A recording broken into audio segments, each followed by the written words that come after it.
السلام علیکم ورحمۃ اللہ وبرکاتہ۔ عزیز دوستو، اللہ رب العالمین نے دنیا کے اندر سوا لاکھ انبیاء کرام بھیجے۔ ہر نبی کی شان، ہر نبی کی عظمت اپنی جگہ، پر آپ کے میرے سردار، آپ کے میرے امام، آپ کے میرے قائد، آپ کے میرے لیڈر کی شان اور مقام سب نبیوں سے اعلیٰ اور بالا ہے، بلکہ اللہ کی مخلوق ساری میں آپ کے میرے سردار کی شان اعلیٰ اور بالا ہے، کیونکہ اس نبی کو اللہ رب العالمین نے خاتم الانبیاء کر کے بھیجا، اسے آخری نبی بنا کر بھیجا، اسے رحمت للعالمین بنا کر بھیجا۔ تو کچھ دن پہلے اس نبی کے شان میں، اس نبی کی عظمت میں، اس نبی کے مقام اور بلندی میں ایک جاہل عورت، ایک گوار عورت جو انڈیا کے ایک چینل پہ بیٹھ کے اس نبی کے شان میں گستاخی کرنے لگی، اس عورت کو میں بتانا چاہتا ہوں اور مجھے بتانے بھی دیا جائے کہ تو میرے نبی علیہ الصلوۃ والسلام کے بارے میں جانتی بھی کیا ہے، تو میرے نبی علیہ الصلوۃ والسلام کے بارے میں تو نے سنا بھی کیا ہے۔ میرے نبی علیہ الصلوۃ والسلام کے بارے میں اگر تو سنتی اور جانتی تو اللہ کی قسم تجھے جرأت نہیں ہوتی کہ تو اتنا کچھ بولتی۔ نبی علیہ الصلوۃ والسلام جب نہیں تھے، عرب کے دور میں، عرب کے زمانے میں عورت کو زندہ زمین میں دفن کیا جاتا تھا۔ عورت کی کوئی ویلیو، کوئی حیثیت، کوئی مقام نہیں تھا۔ عورت کو ایک گھٹیا، ایک حقیر سمجھ کر زندہ زمین میں دفن کیا جاتا تھا، پر جب نبی علیہ الصلوۃ والسلام آئے تو عورت کا مقام اور عظمت اور فضیلت کا پتہ چلا۔ آج وہی عورت نبی علیہ الصلوۃ والسلام کی شان میں گستاخی کرتی ہے۔ عورت تجھ پر اللہ کے نبی علیہ الصلوۃ والسلام کی کروڑوں احسان ہے کہ اس نے تجھے اپنا حق دلایا، اور تو اس نبی کے شان میں گستاخی کرتی ہے جس کی ہر ادا کو رب العالمین نے قرآن میں ذکر فرمایا،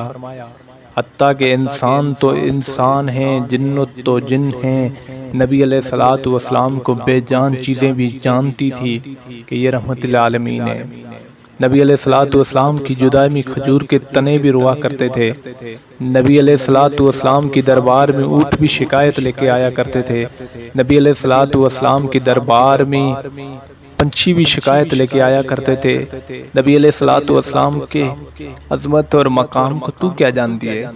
نبی علیہ الصلوۃ والسلام تو وہ تھے جو اس امت کے لیے رو رو کے دعائیں کیا کرتے تھے، رو رو کے دعائیں کیا کرتے تھے۔ رات کو آپ اور میں بسترے پہ سو جایا کرتے ہیں، لوگ دنیا والے سو جاتے تھے، نبی علیہ الصلوۃ والسلام رات کو اٹھ کر اس امت کے لیے دعائیں کیا کرتے تھے، اس امت کے لیے مغفرت کی دعائیں مانگا کرتے تھے، اس عورت کی خوشحالی کے لیے دعائیں مانگا کرتے تھے، اس امت کو ذلت سے بچانے کے لیے دعائیں کیا کرتے تھے۔ اس نبی کے شان میں گستاخی، اس نبی کے عظمت میں گستاخی، اس نبی کے وقار اور بلندی میں گستاخی۔ افسوس ہے عورت تیری اس حرکت پر، افسوس۔ نبی علیہ الصلوۃ والسلام کا زمانہ، جس نبی کو ہر چیز دنیا کی پہچانتی تھی، ہر دنیا کی ہر چیز جانتی تھی کہ اس کے بعد کوئی سردار نہیں ہے، اس کے بعد کوئی امام نہیں ہے، اس کے بعد کوئی قائد، کوئی لیڈر نہیں ہے،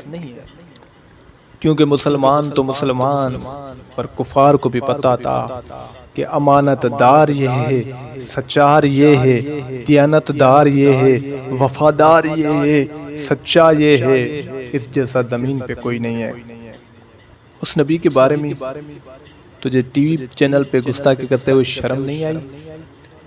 تجھے خوف اللہ کا نہیں ہوا کہ اللہ تیری زبان کو کھینچ کے رکھ دے اور اللہ رب العالمین تجھے اس دنیا میں ذلیل کر دے؟ اور تو ذلیل ہو چکی ہے، کیونکہ تو نے نبی علیہ الصلوۃ والسلام کی شان میں گستاخی کی، اب تو ذلیل ہو چکی ہے۔ اگر تو اللہ کی دربار میں توبہ نہیں کرتی، تیری دنیا تو گئی اور تیری آخرت بھی جا چکی ہے، کیونکہ تجھے پتہ ہونا چاہیے تو نے اس سردار کی شان میں گستاخی کی ہے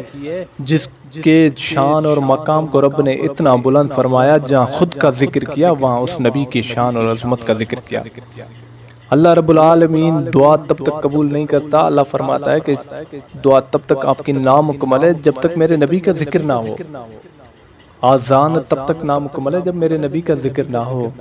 تکبیر تب تک نامکمل ہے جب تک میرے نبی کا ذکر نہ ہو، نماز تب تک نامکمل ہے جب تک میرے نبی کا ذکر نہ ہو۔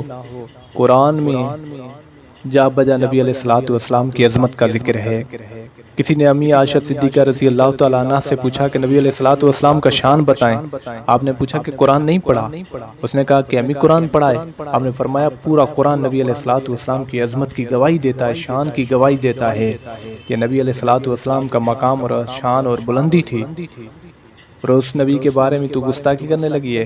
اس نبی کے شان میں تو کچھ الٹا سلٹا بولنے لگی ہے۔ یاد رکھ عورت، اللہ سے رجوع کر لے، اللہ سے معافی مانگ لے، ورنہ وہ دن قریب ہے کہ اللہ رب العالمین تجھے ذلیل اور رسوا کر کے رکھ دے گا، تجھے اللہ جہنم کی آگ میں ڈال دے گا، کیونکہ تو نے اس کے پیارے پیغمبر جناب محمد رسول اللہ صلی اللہ علیہ وسلم کی شان میں گستاخی کی ہے۔ یہ نبی علیہ الصلوۃ والسلام وہ تھے جس کی زبان کا تبصرہ قرآن میں، جس کے شہر کا ذکر قرآن میں، جس کے کی گھر والیوں کا ذکر قرآن میں، جس کی بیٹیوں کا ذکر قرآن میں، جس کے دوستوں کا ذکر قرآن میں، جس کے دشمنوں کا ذکر قرآن میں، جس کی ہجرت کا ذکر قرآن میں، جس کے بولنے کا ذکر قرآن میں، جس کی اطاعت کا ذکر قرآن میں، جس کی ہر ادا کا ذکر قرآن میں، اس نبی علیہ الصلوۃ والسلام کی شان میں عورت تو گستاخی کرتی ہے۔ اللہ رب العالمین نے نبی علیہ الصلوۃ والسلام کے دوستوں کا ذکر یعنی صحابہ کا ذکر قرآن میں فرمایا۔ اللہ رب العالمین نے پیارے پیغمبر جناب محمد رسول اللہ صلی اللہ علیہ وسلم کے دشمنوں کا ذکر قرآن میں فرمایا۔ اللہ رب العالمین نے آپ کی بیٹیوں کا ذکر قرآن میں فرمایا۔ اللہ رب العالمین نے آپ کی بیویوں کا ذکر قرآن میں فرمایا، آپ کے امتیوں کا ذکر قرآن میں فرمایا، آپ کے آخری نبی ہونے کا ذکر قرآن میں فرمایا، آپ کی ہر ادا کا ذکر قرآن میں فرمایا۔ اس نبی کے بارے میں گستاخی کرنے سے ڈر جا،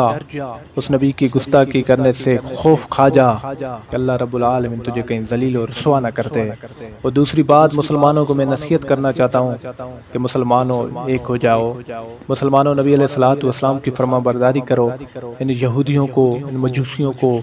مہلت نہ دو کہ نبی علیہ الصلوۃ والسلام کی شان میں گستاخی کرے، اللہ رب العالمین کے شان میں گستاخی کرے، صحابہ کرام رضوان اللہ علیہ مجمعین کے شان میں گستاخی کرے۔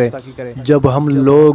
الگ ہو جاتے ہیں، جب ہم لوگ ٹوٹ جاتے ہیں، جدا ہو جاتے ہیں، پھر انہیں موقع ملتے، پھر انہیں مہلتیں ملتی ہے، پھر یہ نکل آتے ہیں اور صحابہ، اللہ رب العالمین، نبی علیہ الصلوۃ والسلام، دیگر انبیاء کی شان میں گستاخی کرنے لگتے ہیں۔ آئیں مسلمان ایک ہو جائیں اور ان کو بتا دیں کہ ہم ایک رسول کو ماننے والے ایک امتی ہیں،